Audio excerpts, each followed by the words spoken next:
Hello, everybody, and welcome to Coach Unblocked, part of the Unblocked Podcast Network. I'm Coach Fred Riley with my special guest tonight, General Manager and Head Football Coach Chris Jones of the Edmonton Elks, also a former player of mine for Chris almost 30 years ago, or excuse me, almost 40 years ago. I'm sorry. I wish it was just 30 years ago, but it is almost 40 years ago from South Pittsburgh, Tennessee. Welcome to the show, Chris. So happy to have you. Hey, thanks, guy. Appreciate it. You know, now, South Pittsburgh, Tennessee native, the South Pittsburgh Pirates, I do believe. Is that correct? That's right. All right. That is correct. I live in Fairhope. We're the Fairhope Pirates, so you can't go anywhere around here without seeing somebody with an eye patch on, or a picture of somebody with an eye patch on. Tell me about your career at South Pittsburgh and sort of how you fell in love with football in general and how you decided to be a coach. How did all that transpire? Well, again, I grew up real poor. I grew up down there in 1213 Hamilton, down there in the projects, and didn't have a whole lot. And a lot of the guys in the kind of the community that older than me, they used to play in the field in behind. And that's where you learn to play and learn to be tough. And football was always important there. Not a, good athletes, but they're 1A athletes. There's a lot of, now there's even a lot more that are going off to college and, that you used to never hear of anybody going to college from South Pittsburgh. And so, but a lot of tough people, good athletes, not great. Eddie Moore is the only guy that's ever played in the NFL that has come from there, that played at Tennessee. But there's probably another 6 or 7 that had the ability that ended up getting in trouble and that type of thing, so this kind of a poor, tough town, but that's kind of about it. Played ball in high school, was a good high school player, loved the game a ton, lifted a lot of weights, and had the good fortune of coming to Chattanooga and playing for you guys, Well, now, and of course, of all things, I'm going to try to throw a name out here that see if it rings a bell for you today. I went down the road to Barnwell First Baptist Church today and had coffee with the pastor down there. I just met here recently and sort of welcoming him to town and hanging out with him a little bit. And he says, and he's asking me about my career, and I tell him where all I coached, and he said, "You know a guy named Travis Ballard?" Yeah. I said, "You remember Travis Ballard?" Travis Ballard. I said, "I think I signed Travis Ballard at Chattanooga." Yeah. You sure did. I said, "I want to say Joe Delisandro nicknamed him Big Nasty." That's right. He says, "That's him. That's him." Yeah. I can honestly say I have not thought about Travis Ballard since I left Chattanooga in 1988. Yeah. His name has never come across anything in my life that whole time, and he brings him up out of nowhere. So he starts telling Travis Ballard stories. He played at Fairhope High School. Played at Fairhope High School. It's so cool that we found out about this today, and I'm gonna get to talk to Chris tonight. One of your teammates from Chattanooga, so that's pretty cool. Well, when we were, they called us crabs, as freshmen, and he was on the scout team with us, and he was one of the guys that would love to avoid a block if he could during the scout team period, going against Mike Makins and Rick Mitchell and all those guys, Oh yeah. So yeah. Oh, yeah. Good guy though. Yeah, and in that window of time. Now you came in did you come in 84? 85 was 85. My first year. Okay. Yeah. So you came in when Travis McNeil was there. He was there. He came in as a freshman. Yeah. Him and Jeff Legg were the tight ends, and Brad Patterson was quarterback. We all roomed together. You remember? Wow, Brad Patterson, Brad transferred from North Alabama. North Alabama, yeah. I went and tried him out down at, I don't know if it was legal or not, but Coach, I did what Coach told me to. Went down and tried him out when he wanted to transfer, and down at Dalton High, and spent time with them doing that. And he and Stan Nix were sort of back and forth a little bit there in that window. And Catfish Hunter was the one that had all the talent, He did. The one from Thomasville. He could run. Gosh almighty, he could do so many things. And No doubt. He was certainly the best athlete in that group of quarterbacks without question. Yeah. Now McNeil, I signed to McNeil out of Yeah. West End in West Birmingham. End. And That's right. Travis, my daddy had seen him, had gone to Legion Field to watch West End play somebody because he was a big high school football fan and went around and looked at him. And so he calls me and says, "Have you seen this big quarterback at West End?" I said, "No, sir, I haven't." He said, "Look, he ain't no quarterback, but he's a football player, and you need to That's go right. check on him." I said, "All right, Dad. So next time I'm in Birmingham, I'll go check on him." So I went to West End High, watched his film. So this guy's certainly a very good-looking athlete, and got the coach to bring him down to meet me. And Travis McNeil shook my hand, and Chris, his fingers went about halfway up my forearm. Yeah. And I looked at that big sucker, looked like Robert Parrish. They called him Yeah. Chief because he looked just like Robert Parrish. Oh, yeah.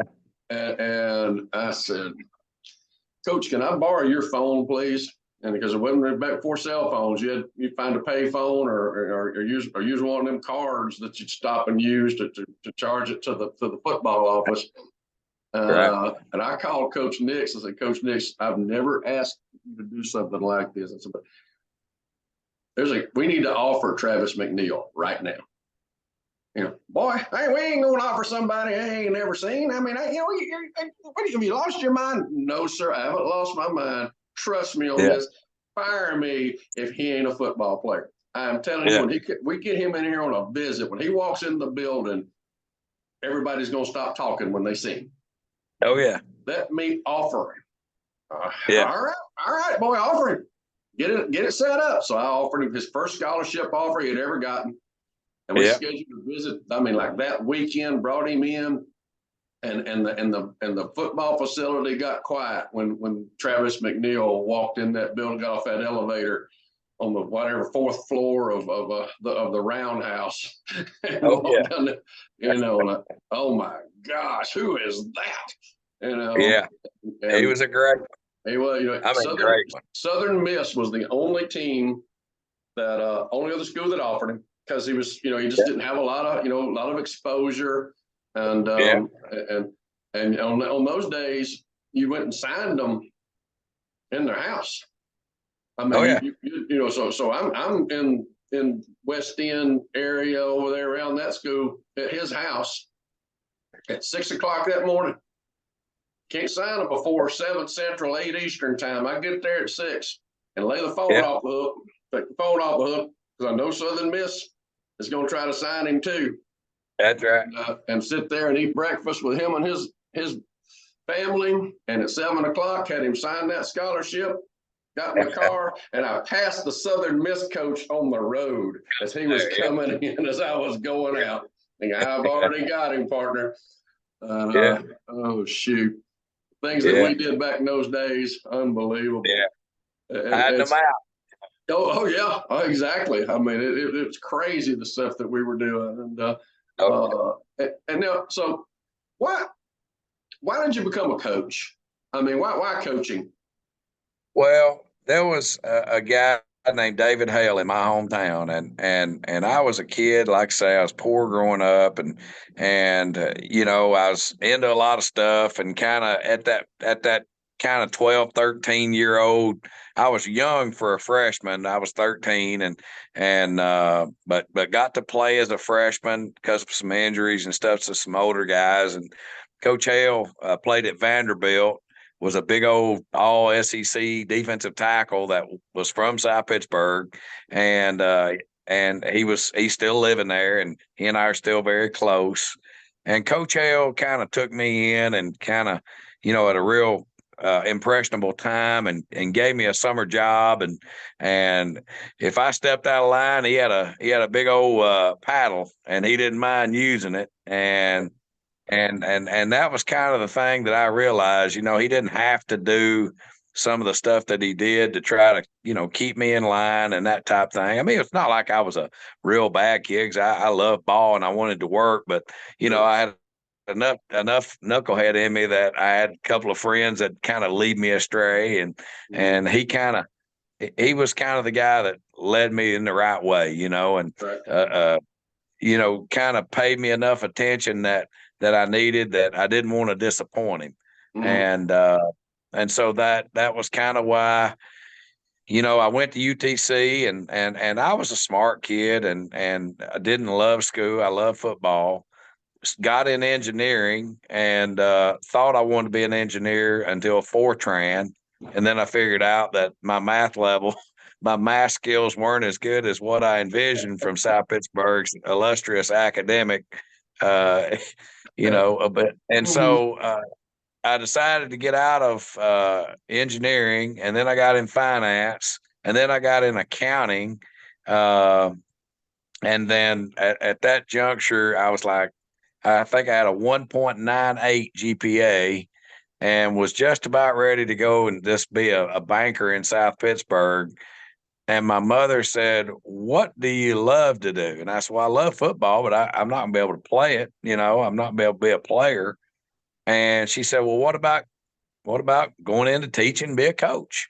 And I said, "Well, I guess I could do that." And I'd taken all these business courses. And so then at that juncture, I decided that I would get into education and become a coach, and try to, my mother's a school teacher. So that's kind of how I ended up doing it. So no, and what did your mama teach? She taught kindergarten for 30 years. Wow. Or 40 years. And she still goes down there and substitute teaches at the same school from like 50 years ago. And she'll still go down there and fool with those kids and substitute teach, So yeah, every kid that has come through South Pittsburgh, Tennessee, has come through her classroom pretty much. Well, it's she taught at a little place called Richard Hardy Memorial School, which is it used to be a private school, but she taught there she's a very well respected kindergarten teacher in that area. Gotcha. Now, but listening to all that, I'm going to assume that you about made Mary Tinkler pull her hair out. Yeah, Miss Tinkler was great. Yeah, I wasn't a huge problem for her, but I don't know. I mean, I had to go to those. I didn't need those tutors, for the most part. I mean, because they didn't really have tutors for a lot of those. Like there wasn't a lot of us in engineering that when we first.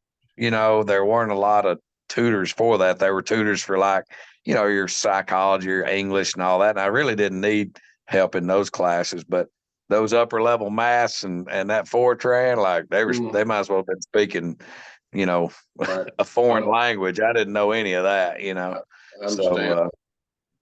Miss Tinkler, she was, of course, she was everybody's mama, so to speak, in that athletic program, and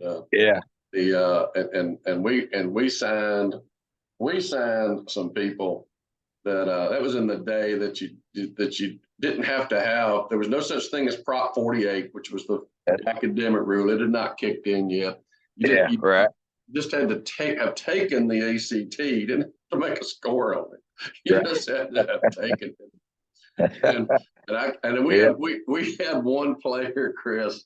I'm not going to say his name, but Miss Tinkler took me in, brought me into her office, called me and said, "I need you to come to my office right now." "Yes, ma'am."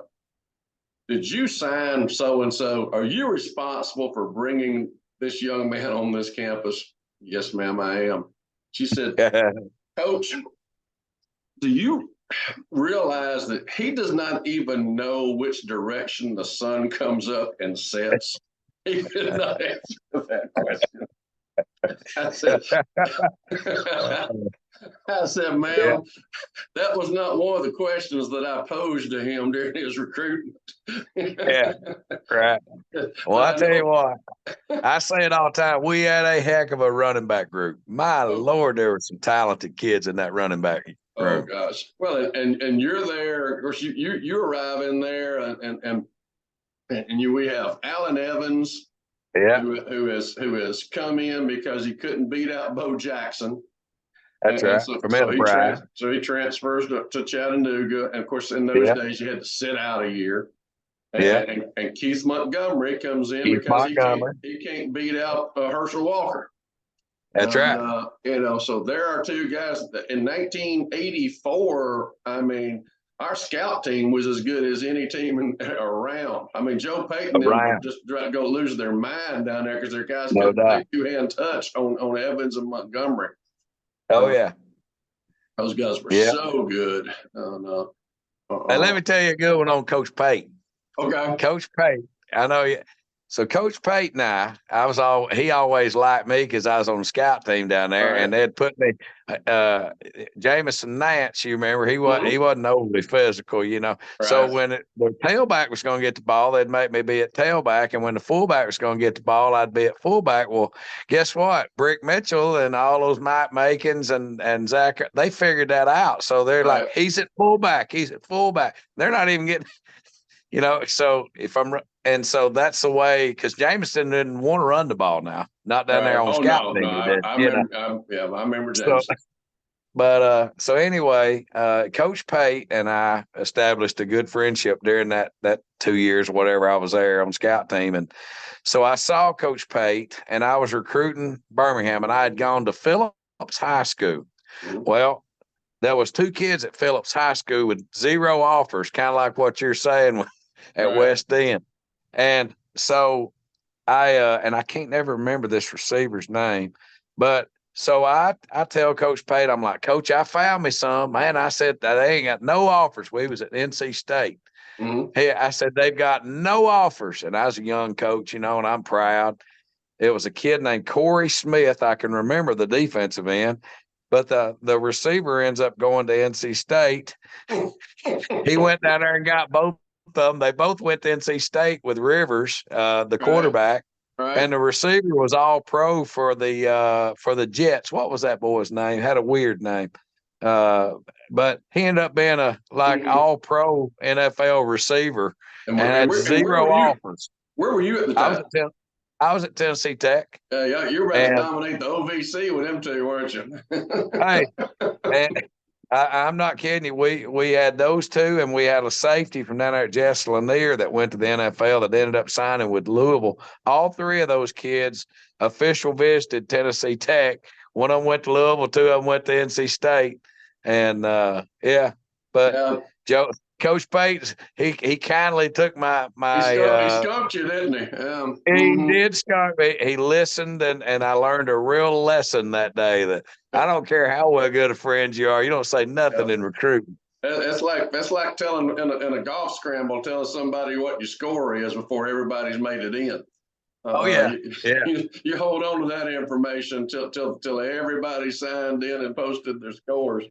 I wished I could remember that boy's name. He played at Phillips. He was a basketball player, and he had 0 offers. I take that back. He had Alabama A&M. His mother, I walked in the house, and she said, "I don't want him going to Alabama A&M." And I said, "Well, I'll recruit him." I said, "I'll offer him right now." And so we offered him, but yeah. You know, Phillip Rivers, coaches at St. Michael's High School down here, little Catholic school on this side of the bay, not very far from here. He lives about 2 miles from here. We're about to have their 10th child. Is that right? They have their 10th one. His son is 9th grader, is starting quarterback named Gunner, and he is the real deal. And I went to watch them practice, and I mean, he can throw that football. And is he going to send him to NC State or to Alabama or Auburn? No, he'll wherever the best NIL deal is, more than likely. I'm sure. Where he'll end up. And no doubt. And then back to the Chattanooga stories. The year we went to you talk about the defensive bunch. Glenn Rich. Oh my God! You talking about a monster? He was a monster. I think he ended up being a state trooper down in Florida somewhere. He did. Glenn, we were playing Western Carolina in Cullowhee in '85, And Right. we have scrapped the offense, and we have inserted Tim Couch, and we're going to throw the football. Period. We're going to ride Right. Tim Couch the rest of the year. Right. And so now I've moved upstairs. I'm on the phones. I'm calling plays now, and the captains go out, and somehow we've won the toss and elected to kick, and we're not sure what happened. And Coach Nix is on the phone. I said, Coach, I think Glenn just told him. I think we've just elected to kick. No, I think, yes, sir, I believe so. And Glenn goes over there and he's talking to him, and Coach Nix gets back on the phone and said, well, damn. Glenn got confused, and he said, that's bottom line at the end of the deal. He said, I said, the heck with it. We'll just kick it to them both halves. I don't care, because he couldn't figure out the instructions. That sounds about like Glenn. We kicked off, and 3 and out. Get it like at the 50, take it in and score. And I think we were ahead, 23-0 at halftime or something, and dominated the game. But that was Glenn. I mean, we'll just kick it to them both halves. He was a great player. I remember we were playing Vanderbilt, I think it was, and I don't remember. He knocked on the door or something. It's like 3:00 in the morning. He had sunglasses on, and they were playing Vanderbilt like the next day or something. And he's up at 3:00 in the morning. He had 21 tackles. I think it was against Vanderbilt. He had a great game. Like that guy was he was. He's tall and linear for a linebacker, but boy, he had a nose for the Oh, no doubt. Football player.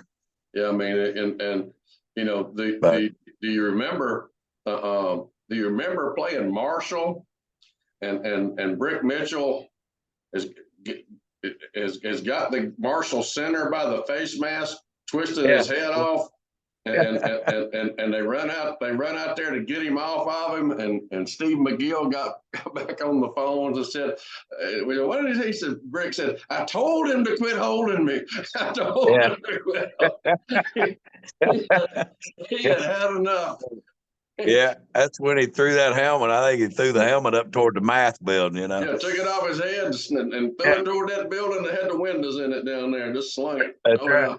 That's the math building. Math building. Yeah. There you go. When we first got there, we'd knock the windows out in pregame warm up because I remember put plexiglass in those suckers. So.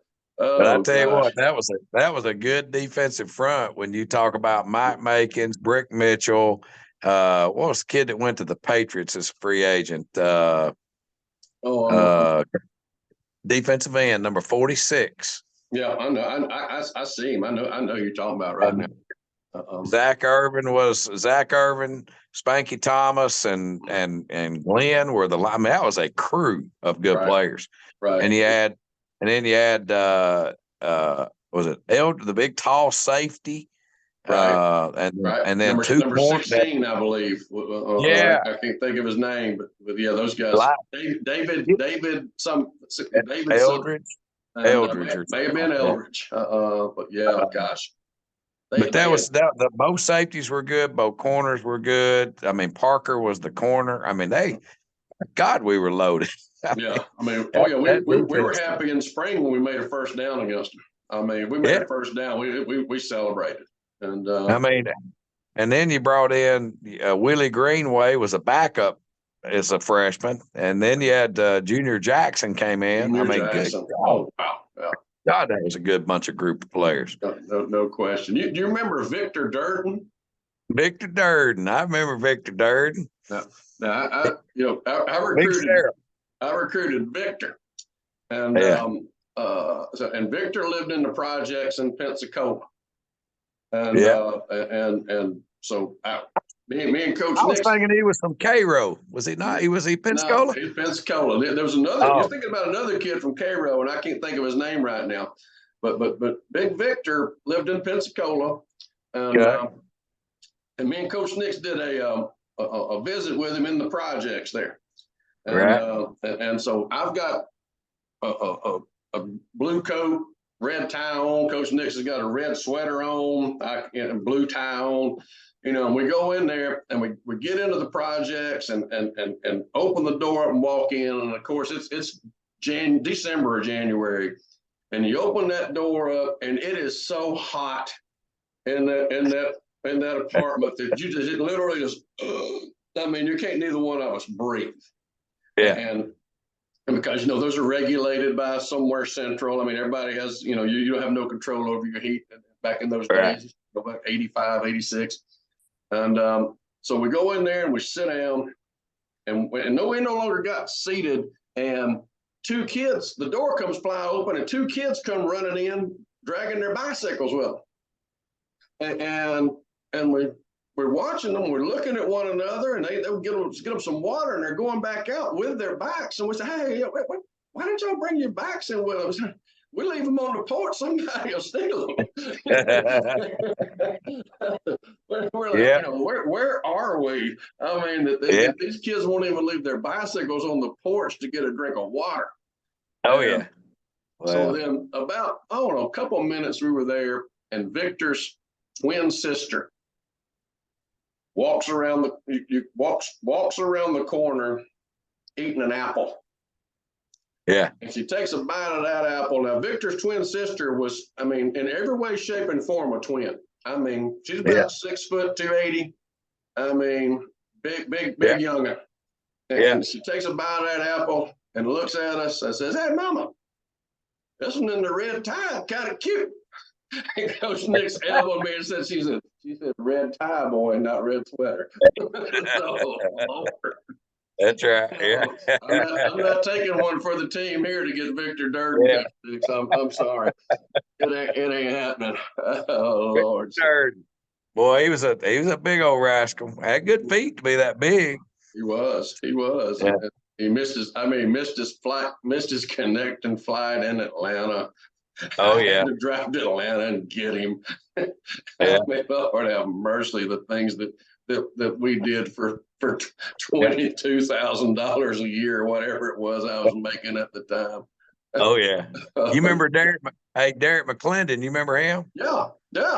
Derek McClendon's son signed with Florida State and played DN, and now he's transferred and he's playing with Dion them out in Colorado. Is it? That's who that is, huh? Oh, I'll have to look. I'll have to look that up. I'm gonna write that down real quick. Yeah, I think he's number 9 or something. Let's see. I got it on my board here. Yeah, he plays at Derek McClendon, 6'3" DN, Colorado, Florida State. Yep. I'll check on that afterward. That is too cool. Well, now we about turned this into a UTC reunion, which ain't all bad. There was just so many good things that were going on in those days, and good people, and the Southern Conference. Southern Conference was such a great league. Furman, Georgia Southern. Appy State. That was a great league. The football players that were playing in that league at that time were phenomenal. And no doubt. Marshall, Appy, UTC, Furman, Georgia Southern. My God, they could play with anybody, Right. And of course we got, your freshman year, we played, we go 6-5 that year and in 85. And, and our losses are to Furman. Yeah. For the conference championship game, Georgia Southern by 5 points. They play in the national championship against one another. That's right. Vanderbilt. Yeah. And Georgia Tech are 4 Georgia Tech losses. That's right. And Appalachian State was the other one up there, and they were good. They were good. They were good. We lose to Vanderbilt that year 7-0 and missed 3 field goals inside of 40 yards. That's right. And had them on the ropes the whole game.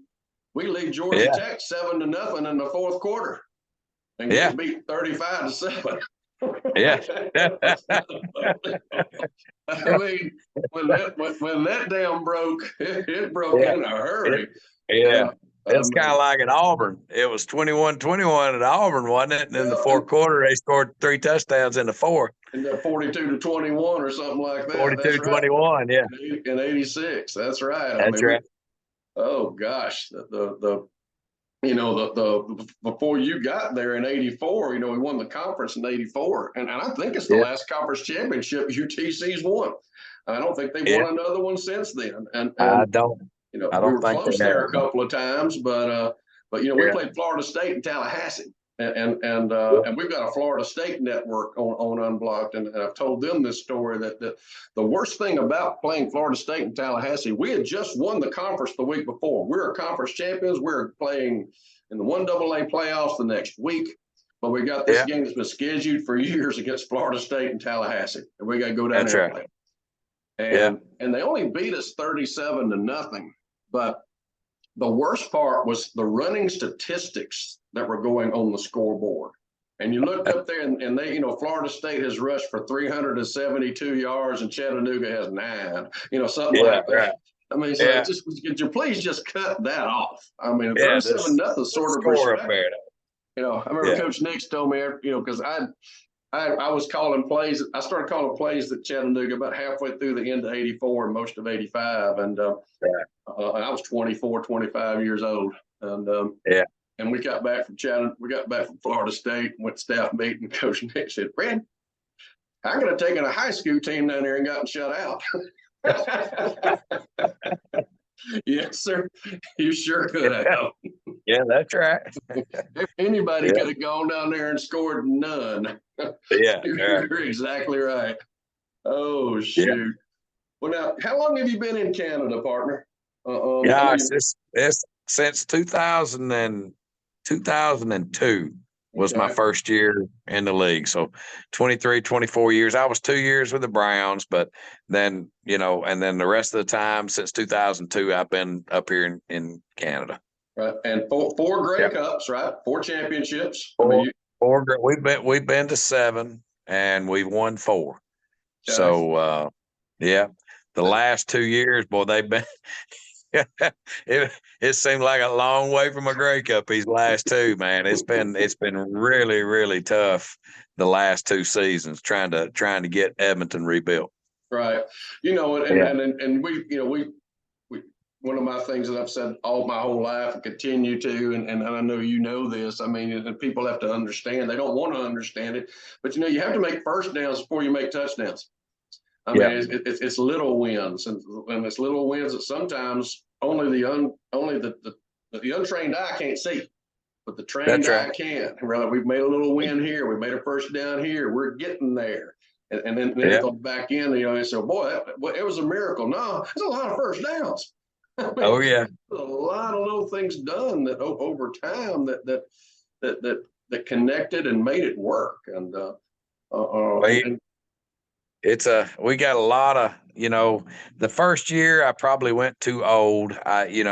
Typically when I try to rebuild one, I just go in and we just cash everything out and start all new and bring all first year rookies in. And this time I was going to be smart. And I was going to bring in an older guy here to place in between these rookies. And I was going to forego that bad year.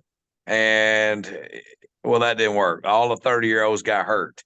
So every 30-year-old but one, Ed Gainey from Appy State, actually, he was the one vet that I had he made it through. Well, long story short, this year we went back to my old plan and brought in all young kids and had just a plethora of either rookies or second year guys. And we played some good ball at times, but as rookies, there was certainly a lot of times we didn't, and once we'd make one mistake, we'd make 2 or 3 mistakes that ended up ultimately costing us games. And so we've had to weather that, but man, we've got a talented roster of good young players. So if we can get our quarterbacks figuring out what they're looking at, we're fixing to be dangerous. Fantastic. It takes folks don't realize, we said at Davidson, and because Davidson is a high school, we didn't have a feeder pattern. We were fed by multiple middle schools. We were not a Right. community school. So Yeah. all these guys played against one another in park ball and middle school, and then you throw them together in the same environment into freshman football and varsity football. And we've said it would take a year and a half to teach them how to be warriors. Not just how to play football, but all the things that are important to the organization, all the things that are important to winning, from how to carry yourself to just the whole big picture. And that's where you are right now. I mean, with that, That's right. it's not just about blocking and tackling. It's about organizationally fitting and how and the locker room and everything that goes with it. And it takes time. Well, I did my rookies today, and there's 23 rookie exit interviews. So, know, when you got that many first year guys, there's just going to be so many. Like I say, I mean, the Winnipeg's probably one of the top teams in the league. We were up 23-0 on them and ended up dropping the game here at home right after the bye week. So Toronto, we've been tied with them twice at halftime, and they've only lost one game all year, and we lost both games in the second half. So the other night we're about to enter. In fact, Luchez Purifoy from down there, down your way. He's down from Pensacola. He's from Cantonment. He won't claim Pensacola, but he played at Florida. There. Yeah. There you go. He played at Florida, but he missed the interception, which would have made it 25-24 with 3 minutes to go at Winnipeg in our last game. So we can play with anybody. We just got to find a way to close out games, and I think a little bit of that's maturity. Sure. I've been in those kind of jobs where, from a coaching standpoint, where you do a good enough job week in and week out to keep the game close enough that when you lose, it's your fault. Yeah. Now they can pick one or two plays. If you'd have just called this. Oh yeah. Reality is you probably should have got beat 35-0. Right. So Hey, I just remember that receiver's name from Phillips. His name was Jericho Cotchery. You remember that guy? I do remember Jericho Cotchery. Hey, how about Jericho Cotchery? Official visited Tennessee Tech with Corey Smith and that safety from Jess Lanier that went in the second round. They all visited on the same weekend at Tennessee Tech. And that's the one that Coach Pate took to North Carolina State, Right. Yeah. Oh, Joe. Be quiet. Don't say nothing about recruiting. Just keep them in your pocket. Ain't no doubt. So tell me before we get done here, tell me about how does the off season work now in Canada? What's your schedule look like over these next few months? How does it work? Well, let me just see if I can pull this back up. I mean, we travel all over the country. I mean, I start. Here's a little screen. This is my screen of all the places that I've got to get to in the months of November and December. So, I mean, there's a lot of folks. We've got what's called PFF now, Coach. I don't know if you know how again, I'm not totally adapt to using it, but we have film on every one of these kids. Well, I have an analytics guy that's out of this world. Well, he went through and we've looked at FCS, or what used to be called 1AA and Division II. And we've gone through and we've looked at all the kids that have certain height, weight measurables, and then also have the stats. And that's where those dots come from. And then what I've done, and then we've got it's easy, coach or recruit in the NFL. You're going after the best guy. Right. Well, now what we have to do, we have to go after the best guy that's not going to be a 7th round PFA guy. Right. We've got to go that next tier.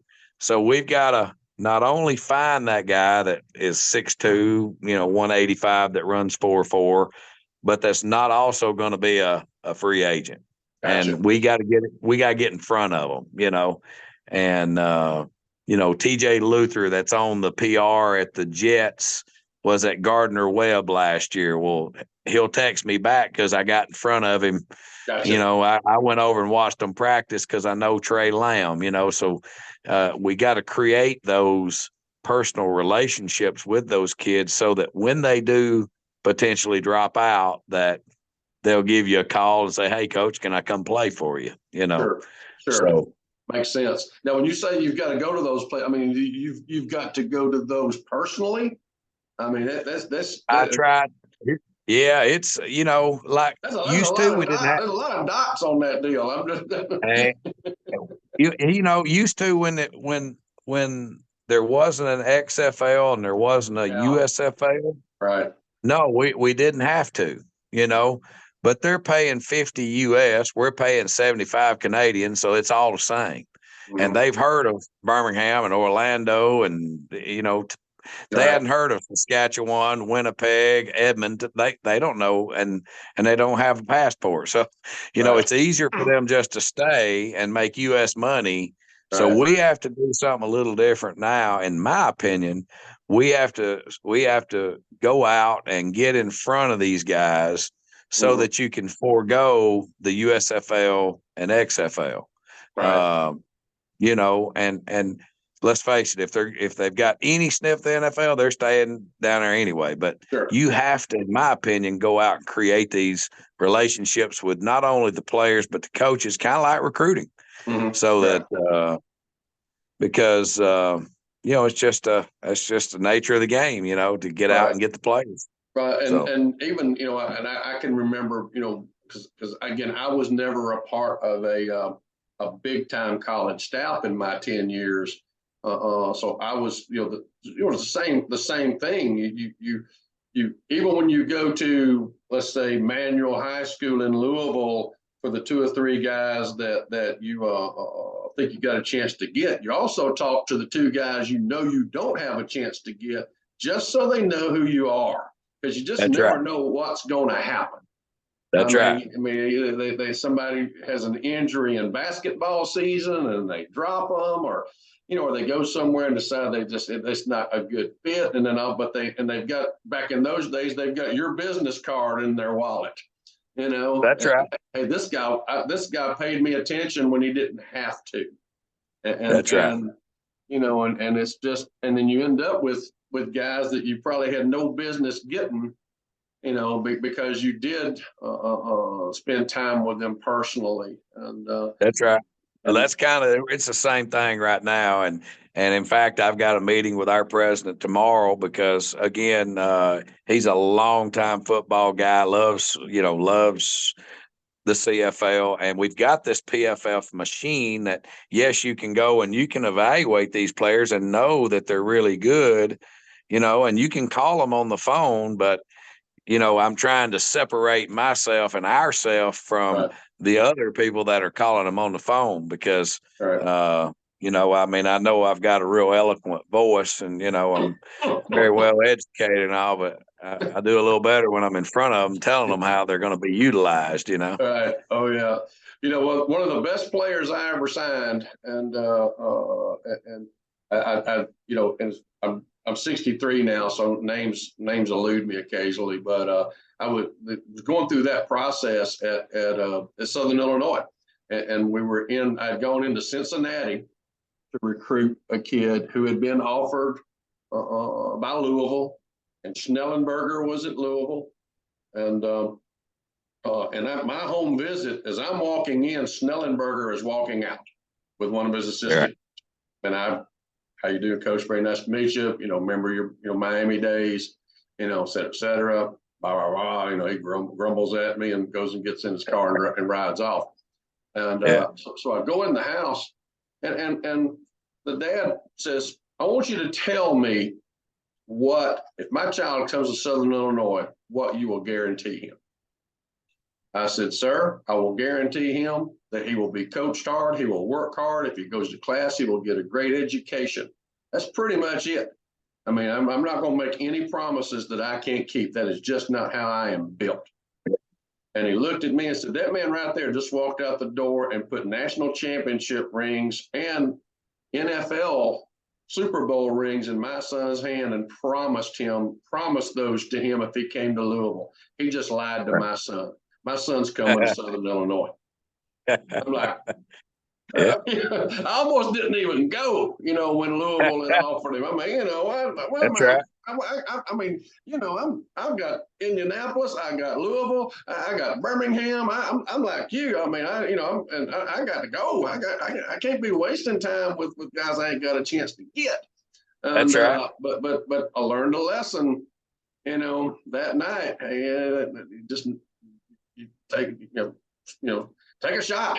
I mean, swing. We had a friend that says if you can't play if you don't, you can't win if you don't play. I mean, you might as well play. Hey, let me tell you this story. It's similar. It's about recruiting. Well, I was recruiting coordinator at Tennessee Tech. We didn't have two nickels to scratch together, so we Coach Hennigan.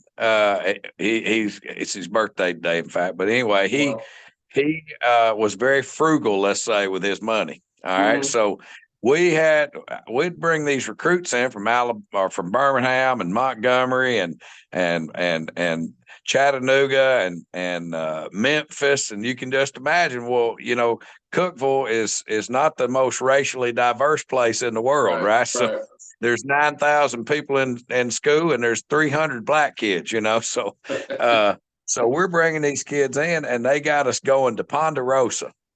Well, thank God the Ponderosa got sold. His buddy owned it, and his buddy sold it. Well, me and my buddy Ted Lockerbie, that coaches up there at Red Bank now in Chattanooga, we're the young guys on staff. And so we're about to walk into Ryan's Steakhouse. And I put my hand on the door, fixing to walk in Ryan's and beg them to let us come and give us a deal so we had enough to have a meal to bring our recruits. Right. And it's no joke. I stopped and Locke runs into me. He goes, "What in the hell are you doing?" And I said, "Man, we're going about this all backwards." I said, "Why don't we go to the best place in town?" And they'd just built an Outback out on the interstate. I said, "Let's go out there and let's make them tell us no." Right. We walk into the Outback. It was 5 minutes away. We drove over there. We walk in, and this manager, he won't even let me get the set. He goes, I say, "Hey, I'm Chris Jones. I'm recruiting coordinator." He goes, "What do you need?" "Well, we're just trying to do, what do you need?" He would not let me finish. I said, "I need 60 meals for 5 weeks on Friday at your busiest time, probably." He said, "Done." How about that? Done. So these kids get to come in now instead of us taking them to the Ponderosa. We were able to take them to Outback, and it didn't cost us a dime. A little sign at the field, underneath the scoreboard. Amazing, right? Yeah. Anyway, but you never know if you don't ask. They all they can do is say no. All they can do is say no. Yeah. And I'm glad you didn't say no. I appreciate you coming on here. I mean, it's always a pleasure visiting with you, and hope to see if you're down for Senior Bowl and have a beverage. And I know people at Outback down here too, so maybe it won't be free. Maybe we can do something. And that sounds good, Coach. Let's stay in touch, partner. Okay. All right. Appreciate it. Coach, thank you for having me on, man. Thank you, sir. Talk to you soon. Great to see you. Bye.